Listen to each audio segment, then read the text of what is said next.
Hello, everybody, and welcome to episode 7 of the 5tuffz Saturdays podcast. I'm your host, Max Chan, or MC Stuff, and joining me today is Samir Sethuram. So thank you, Samir, for coming on the show today.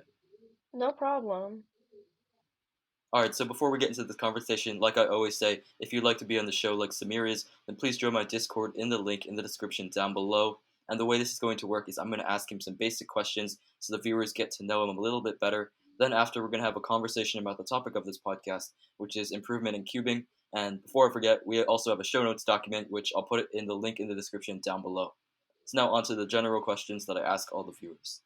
So the first one I have for you, Samir, is how long have you been cubing and how did you get into cubing? So I've been cubing for about 4 years. Actually, my fourth year cubing anniversary is coming up on July 12th. So that's really cool. And I got into it because first I saw them all around in my school, like everyone was doing it. And then I went to a summer camp and a lot of people there were doing it too. Most notably my friend Dylan. Um And yeah, so that's how I got into it because they said it was really easy and that anyone can learn it. So yeah, that's how I got into it. Yeah, so like the people that you live near, or like the people that you the people that go to your school who cube, do they like still cube now, or are you faster than them, or how is that now? Well, I moved to a different school, but none of them really did any cubing any after like that first year or first 2 years.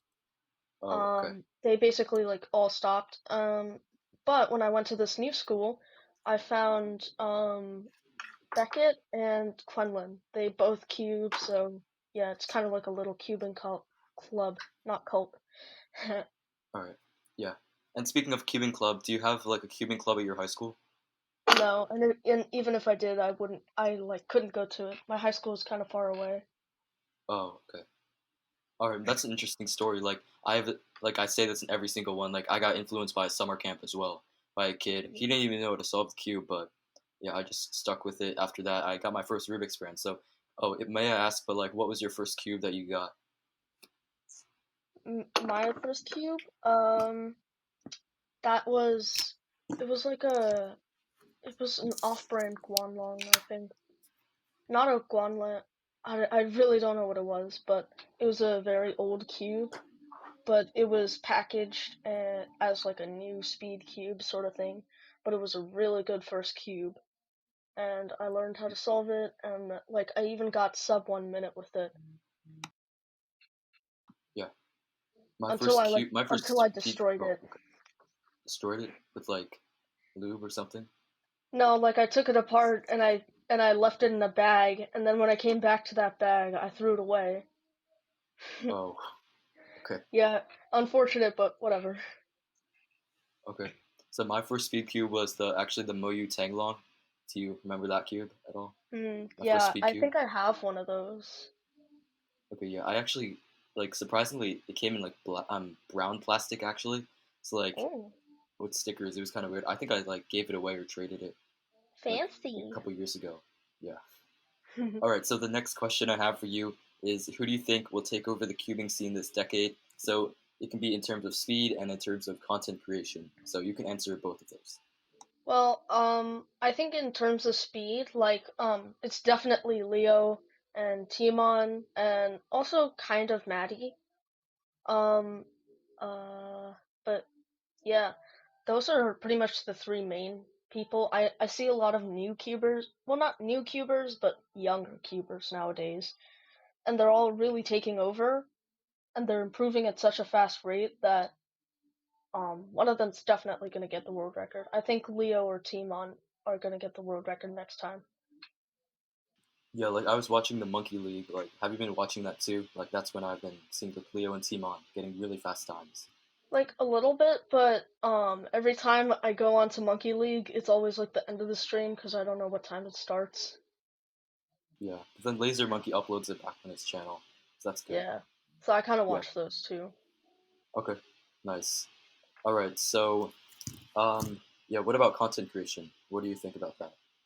Content creation, I mean, like, I don't think anything will really change too much. I don't like cubing encoded, so it You don't it like seems cubing like encoded? everything that cubing encoded makes is kind of staged. Like even his Yeah, laughing is very unnatural and just makes me feel like he's becoming easy cubing or something. Like he didn't want to do that and now he's doing it. yeah, I don't know. I feel like he just makes content to just put it out there. Like it's kind of repetitive. It's just him reacting to like these certain cubing topics that I don't know. Yeah, but like he's just trying to do this daily upload. I guess it's kind of cool how he uploads daily, but he should put more effort into his content at least Yeah, because it he's probably like takes him like half an hour to edit it at most.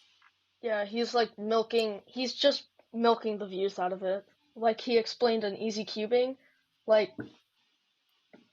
Yeah. he's a hypocrite.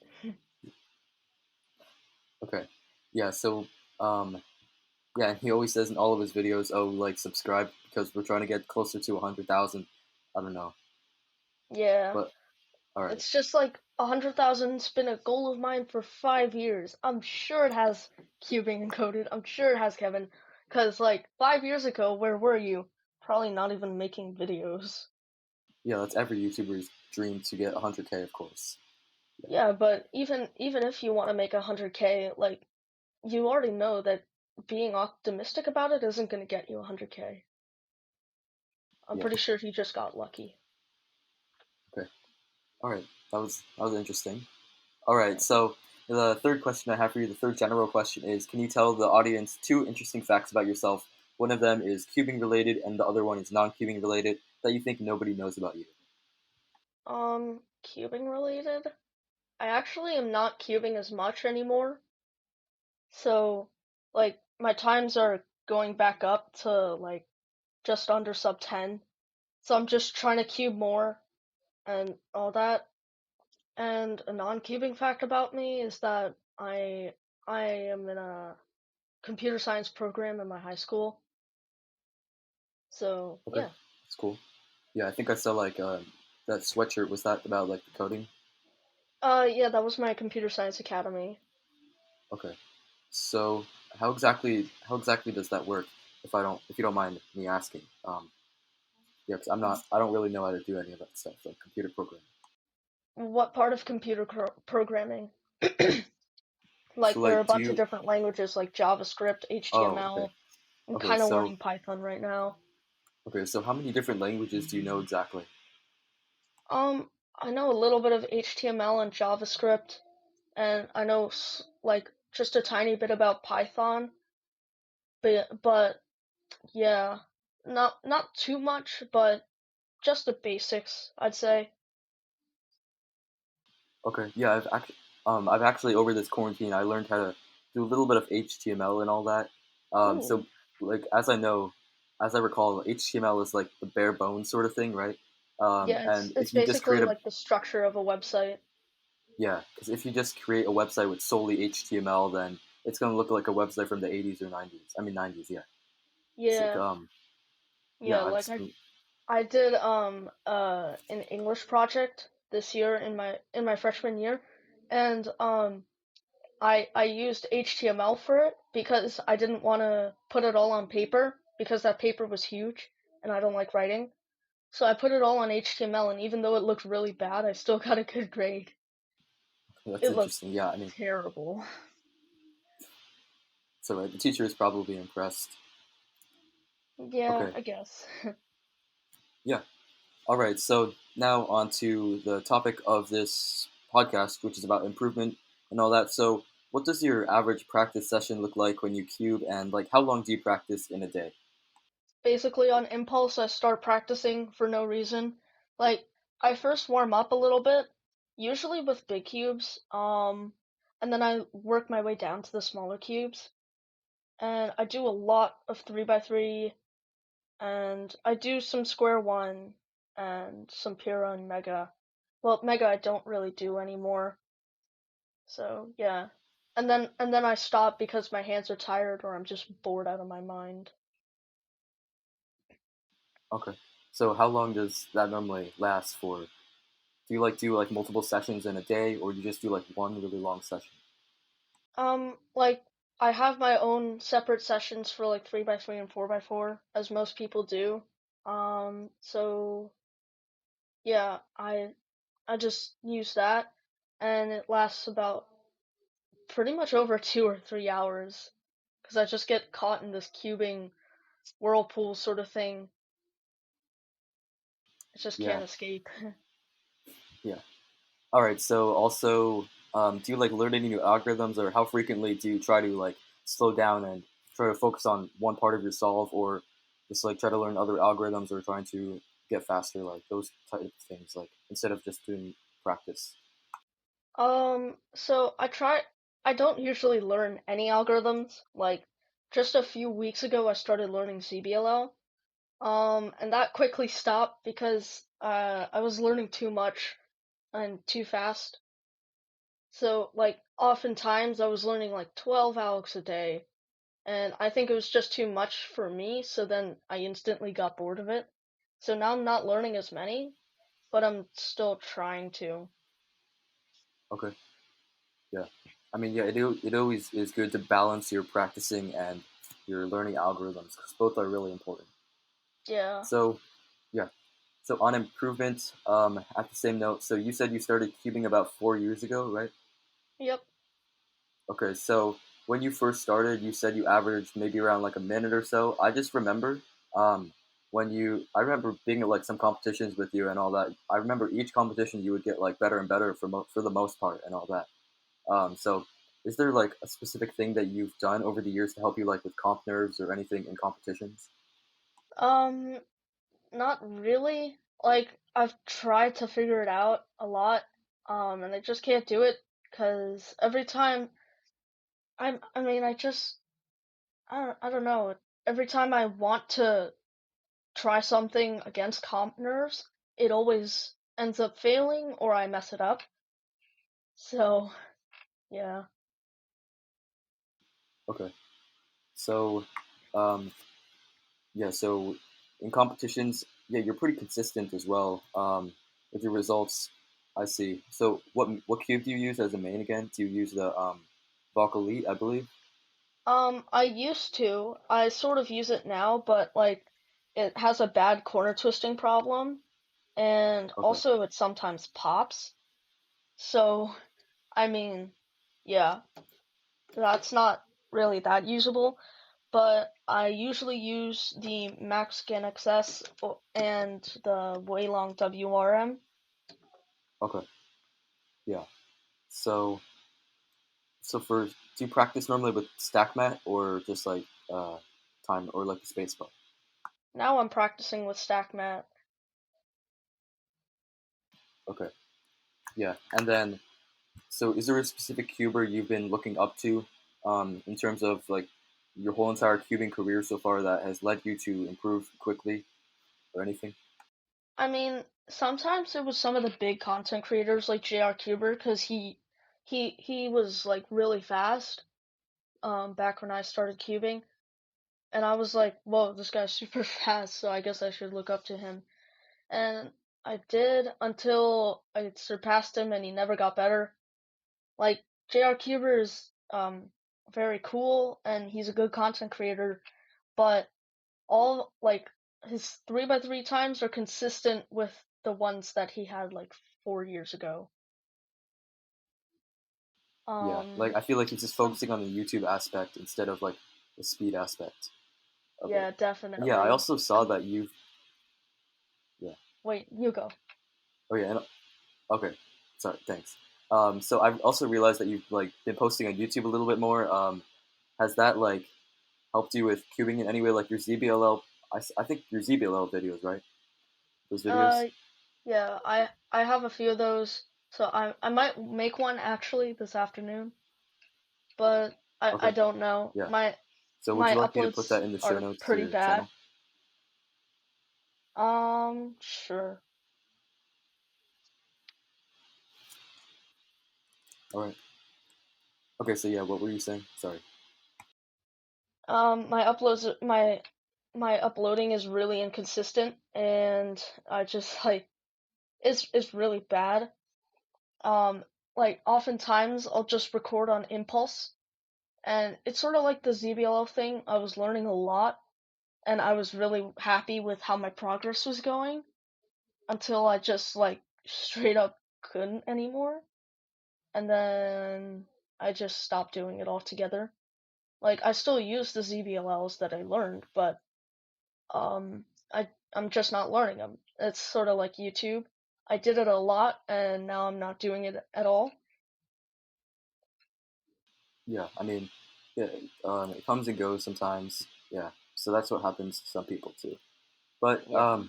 I just want to also talk about like since the topic is about improvement. So you said you go down, you start from 7x7, then go down when you practice to 3x3.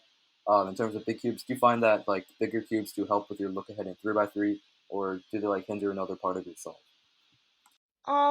Big cubes they sort of help 3x3 because it's I feel like it's better to start off with a bigger cube so that you sort of get used to looking ahead. And also if I start off with 7x7, then my 6x6 times will be the same as they normally are or even better sometimes. And then so on, like 5x5, 4x4, and then 3x3 is also affected, but it's not very long term, it's kind of short term. You know, like sometimes I find that when I'm practicing in 3x3 especially, like some days I'll have really good times, like, especially at night. I have like worse times at least because I'm getting tired, Yeah. and I feel like during either the morning or like afternoon, sort of that's when like you're the fastest at least. Yeah, So it's also, usually in the middle of the also in terms day. of No, yeah, I no, agree that's with that. fine. Okay, sorry. So for big cubes, in terms of that, do you find that like spamming solves or doing a lot of solves will help you improve as you find like more efficient solutions, or do you think that like sitting down and doing solves are, or like sitting down and doing slow solves are more beneficial, or how do you I practice that? mean, like both are really, really good, but I think like if I'm doing really bad in a session, like if I'm doing really bad at 6x6, I'll probably just scramble my cube and do a slow solve.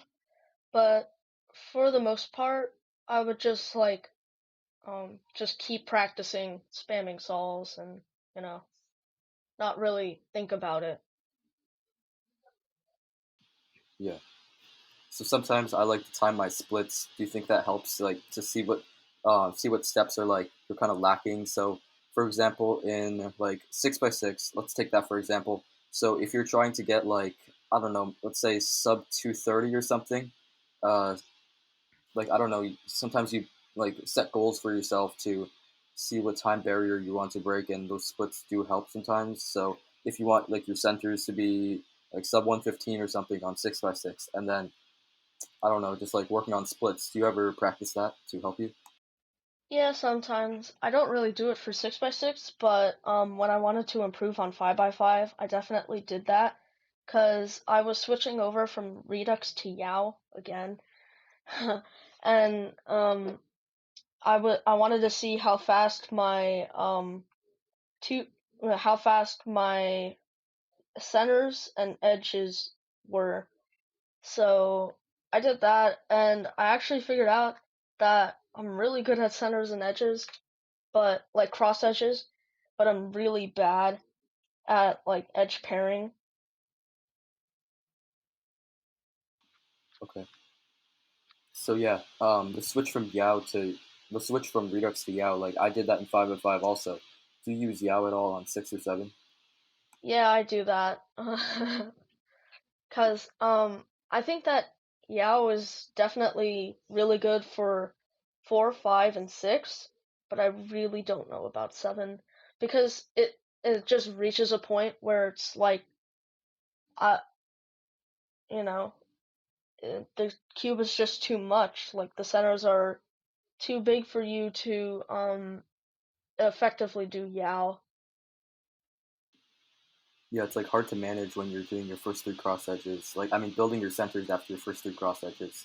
Like yeah, Yeah. I guess that's kind of a pain. But like Kieran, I don't know how to pronounce his last name, but he's really good with Yao. I think I've been watching his videos and all that for Hmm. Yao. Yeah. So when you practice, do you find it helpful, like when you listen to like podcasts, a podcast or music, or what do you do when you're practicing? Do you listen to something or not at all? Um, yeah, I listen to music. I sometimes watch YouTube videos, and I only listen to Max Chan's podcasts. Go to his YouTube channel to find more. All right. Thanks. They're pretty legendary. Okay. Thanks. Yeah.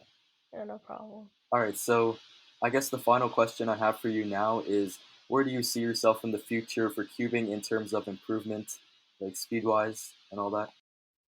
Um, like later in the future, I mean, I can see myself getting better, but for high school, now I'm choosing much, much harder classes. So I don't think I'll have much or any time for cubing this year, so I might have to stop. Uh, yeah, that doesn't seem particularly good, but it is what it is. And in the future, like when I'm going to college, I don't know if I see myself cubing at all. Oh, okay. That's Yeah, interesting. it's kind of All unfortunate, right. but cubing is not about just cubing and getting fast times. It's about like more of the people.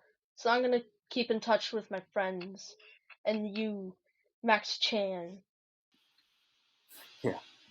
Yeah. The community that you build over time is definitely very, very like it'll stick with you over time. Yeah, I find that's really helpful too. Yeah, Yeah, I've like made some recently, really I long, guess. Yeah, like I made some really long same. lasting friendships. Like my first cubing friends, I think were Parker and Daniel Gutierrez. So and they're Okay. still my friends, even though I don't talk to Daniel as much. Like it's quite amazing. So Yeah, yeah. The community definitely like I didn't honestly I was a very, very antisocial person when I first started cubing. Like the first like 2.5 years of my cubing career, I didn't even make any friends really. I just met people here and there, and then I never kept in touch with them. But like at Rutgers 2018, so like Tyler Owen, if you're watching this, I met them there. I remember seeing you at Rutgers 2018 as well, Samir. yeah, So I was yeah, there. I I just missed finals at and that then comp, and I was really sad. But I was fine oh because I also met Lauren and Henry Hammer there. So that was really cool, and they're still my friends.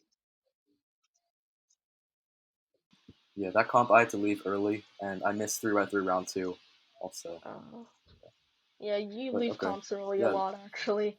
I noticed that. yeah, I do. Yeah, my parents don't like to stay the whole time. That's alright. Yeah. Okay, so before we wrap up this episode, is there anything you would like to mention about this topic at all, or anything you had in mind?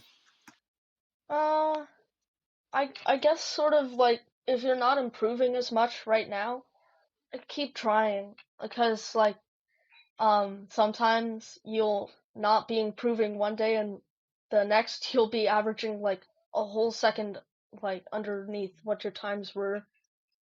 Um and yeah, that's happened to me actually a few times and it feels great. So just if you're not improving, keep carry on.